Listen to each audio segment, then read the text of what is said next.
Unahin na muna natin itong kay Bongbong Marcos na meron na naman kaduda-duda. Itong smuggling ng mackerel, parang ito na naman ba yung ano? Ito yung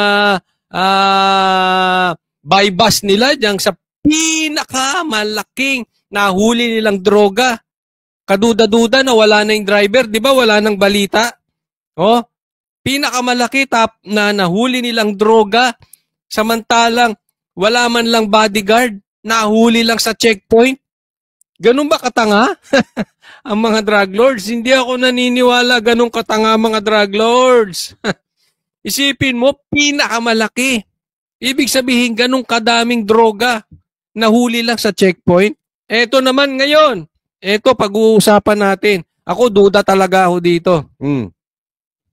Mackerel naman, nahuli. Okay? Sige, pag-usapan natin yan.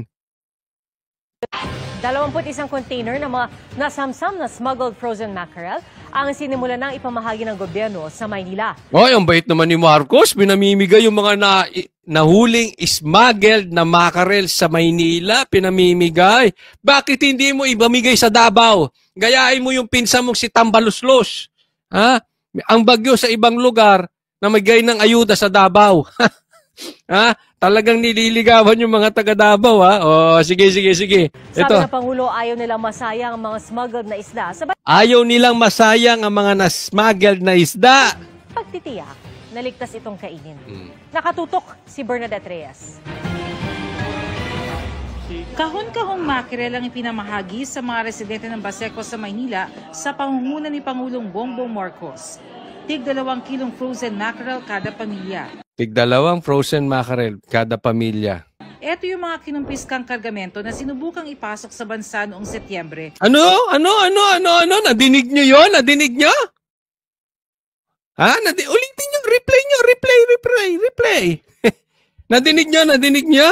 Oh, ayaw daw nilang masayang yung mackerel. Pero, ulitin natin ha. Kinumpiskang kargamento na sinubukang ipasok sa bansa noong Setyembre pero naharang ng Bureau of Customs dahil walang sanitary and phytosanitary import clearance mula sa Bureau of Fisheries. Narinig nyo, maliwanag. Sinubukang ipasok dito sa Pilipinas na walang clearance. Smuggled. Kailan? Nung September. Anong petsa na? Anong petsa na? December na, di ba? Paano ka, Marcos? Isipin mo, nahuli mo nung September. Bakit ngayon mo lang ibibigay? Bakit ngayon lang nagka-clearance? Kung talagang may plano kang ibigay yan sa Maynila, baka bumuk na yan, kaya pinamimigay nyo na lang. Dapat ako, bago kayo tinanggap yung isda na yan, pinakain nyo muna si Marcos eh. Para kung may lason yan, patay din si Marcos. Hindi, baka sabihin mo na naman, death threat na naman yan, death threat. Hindi, ibig ko sabihin lang, mamimigay ka ng isda eh. Baka mamaya mamatay dyan ng taong bayan. O kung mamatay sila, kasalanan mo, di damay ka dapat dyan. Kasi nakakapagtaka, eto lang. Simple, September po na smuggled. Bakit ngayon lang? Diba? Kung may plano naman kayo ipamigay, pwede siguro nabubulok na, hindi nyo maibenta. Hindi ako maniwala na ngayon lang kasi nagkaroon ng clearance. 3 buwan na yung isda na yung frozen, ngayon nyo lang ibibigay. Pangalawa, kung may plano kayong ibigay, bakit pinatagal nyo pa? Dahil ngayon nagpapabango kayo? Kasi sablay yung impeachment ninyo? Dahil binanggit ni PRRD ang AFP, kaya kung kailan lang, di ba? Dumalaw sa AFP to, si Marcos. Nagpapalakas sa AFP, sa mga sundalo. Ngayon naman, namimigay sa Maynila. Dahil nagulantang kayo sa press con ni PRRD, nananawagan sa AFP. Ngayon, trabaho kunwari. Pero ba't ngayon lang? Parehas to nung nahuli yung droga. Record breaking. Pero ang daming kwestong lumabas, nawala ang driver. Bakit nahuli lang sa checkpoint? Bakit nagkaroon ng checkpoint doon? Bakit pabago-bago ang numero nung nahuli ninyo? At kung ganun kalaki, bakit hindi masyadong nabalita? Nabalita lang 1 time, 2 times, tapos na. Asa na yung driver? Bakit hindi nyo mailabas? Ganin din to. Bakit ngayon lang? Kaduda-duda po yan. Diba? Sinubukan nyo sigurong itago pero hindi nyo maitago. Kasi kung talagang plano nyo ipamigay yung mga smuggled, dapat dati pa. September na huli. Siguro October pwede nyo na pinamigay. Anong petsa na? December. Tanong ko rin sa inyo, asan yung mga nahuling smuggling? Pumunta pa ron si Tamba. Pumunta pa ron si Erwin Tulfo. Bakit hindi nyo rin pinamigay ng ganito? Saan nyo dinala? Yan ang tanong. Saan nyo dinala yung mga smuggled na bigas? Pinalabas yan sa mainstream media. Pinangunahan pa ni Tamba. May alalay pa siyang si Tulfo. Ba't hindi nyo ginanyan? Ba't hindi rin nyo pinamigay? Di ba? Di, Marcos, dapat sagutin mo to. Bakit ngayon lang? Kung talagang gusto mong tulungan at ayaw mong masayang, sana, minadali mo, isda yan eh. Hindi naman corned beef yan. Hindi naman sardinas yan. Kahit ba sabihin nating frozen, iba pa rin yung presko. Kahit frozen, ibig sabihin, kaya Colcholi, frozen nga, paano presko? Ibig sabihin, hindi naman masyadong pinatagal. Bakit nyo pinatagal? Anong rason bakit tumagal? September na huli, December na ngayon. Anong pag-uugali yan, Marcos? Ako sa tingin ko, kung ako tatanungin ninyo,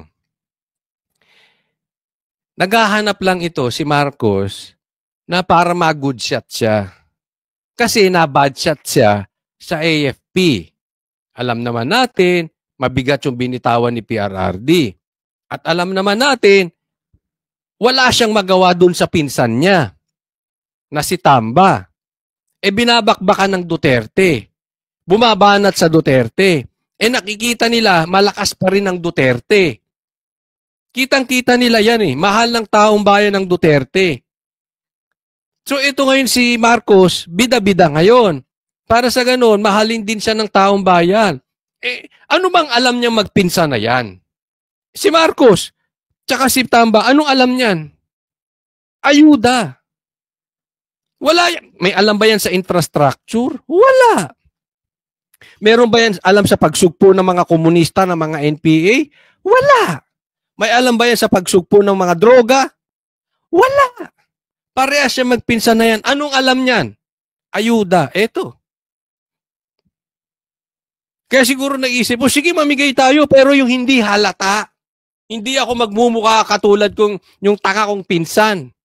Siguro yun ang sinabi ni Marcos. Ay, isip kayo na ibang paraan. Yan, ito, pamigay na natin tong isda. Sige.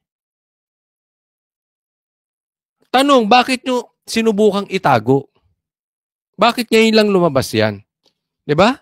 Bakit hindi na balita yan? September pa pala yan. Alam mo, Marcos, lalong dumadaming tanong. Fisheries and Aquatic Resources. Kanina formal itong na-turn over sa Department of Agriculture kasabay ng pag-inspeksyon ng Pangulo sa Manila International Container Port. Na-inspeksyon na ito, safe for human consumption. Di kumain ka. Safe pala di ba? Di paano kung delikado yan? Paano kung may mangyari doon sa mga tao sa Maynila? So, tumikim ka muna, ito yung galing sa kahon ni Luto, tinikman mo. Damay-damay, di ba? Ngayon mo lang kasi nilabas, tagal-tagal na eh.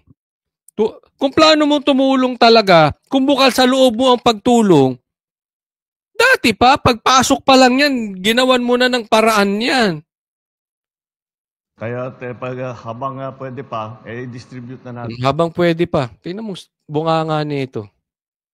Habang pwede pa. Parang ano eh, alam mo yung, parang, ang dahilan niya dyan, parang, kesa mabasura. Tama naman siya ron. Kaya lang parang, last choice niya, last option niya lang ipamigay. Nawala na siya ng option, siguro hindi mabenta, hindi natin alam kung anong option niya dyan. 'Di ba? Parang nauubos na lang yung option niya, di may pamigay na lang. Din para hindi naman masayang at magamit naman ng ating mga kababayan. Ulam na po namin, tanghalian, hapunan. Kaysa masira po, maganda na. No, pag nasira tiyan nyo, ate, sabihin nyo, ha? I-cover natin dito, ha? Sabihin nyo sa amin, ha? Di, totoo yan. Message lang kayo sa mga vloggers. Ay, nako. Hindi namin papatawarin yan. Ha?